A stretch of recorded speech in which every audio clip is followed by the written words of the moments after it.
okay? Even if you're small, look, so much of it is just proper positioning and side control. If I want them to stay flat and not turn into me, what do I have to control?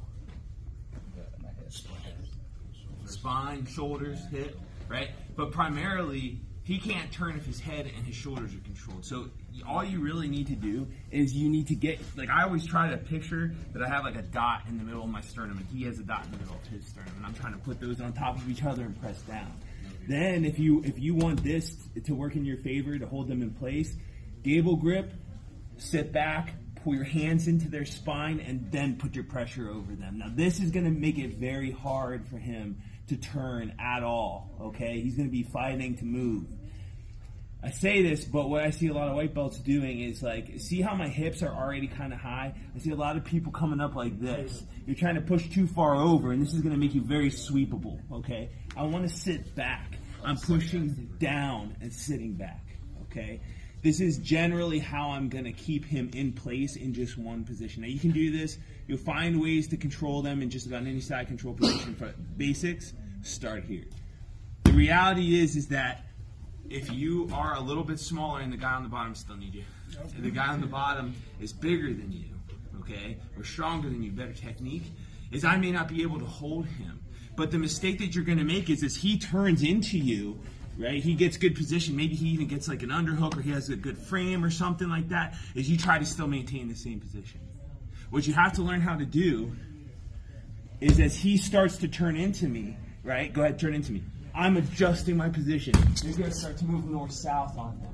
Okay? You're going to go all the way to the other side. Now he's kind of turned the other way. Turn back into me again. Boom. I switch to this position. Pull up on the elbow. Reassert. Okay? Maybe he turns into me again. Boom. I go knee on belly.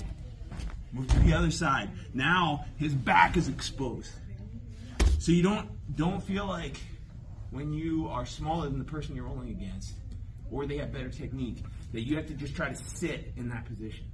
You need to learn how to move from side control positions. So the best drill for this, like, just practice side control positions. Position 1, right? Keep your hand here. Position 2. We showed that on Tuesday as warm-up. Back to position 1. Position 3. Back to position, and I'm focusing on keeping my chest and my weight on mat. Then from here, pop up to knee on belly. And I'll have you guys do that exact thing. So 1 to 2, back to 1 to 3, back to 1, pop up knee on belly. Then what I want you to do, because this is going to start you moving to side, you need to be able to learn to cut into mount, and you also need to learn how to go around the head. So I'm going to teach you how to go around the head. So there's ways to do this. Your knee on belly. Like you can go like a seatbelt. Some people will do this. I don't like that so much. I like this point of my tibia right here in the sternum, right? And I like to keep my weight over it like this, okay? Pretty heavy pressure, right? So as he starts to like brace against me, do whatever, I'm gonna step over his head. So I'm coming over, I'm gonna put my knee right here.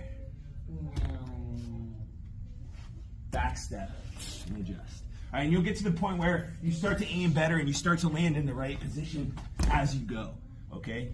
But then you can drop down and guess what we have on this side? Position 1, position 3, position 1, position 2. Now, step over, position 3, okay? Position 1, knee on belly.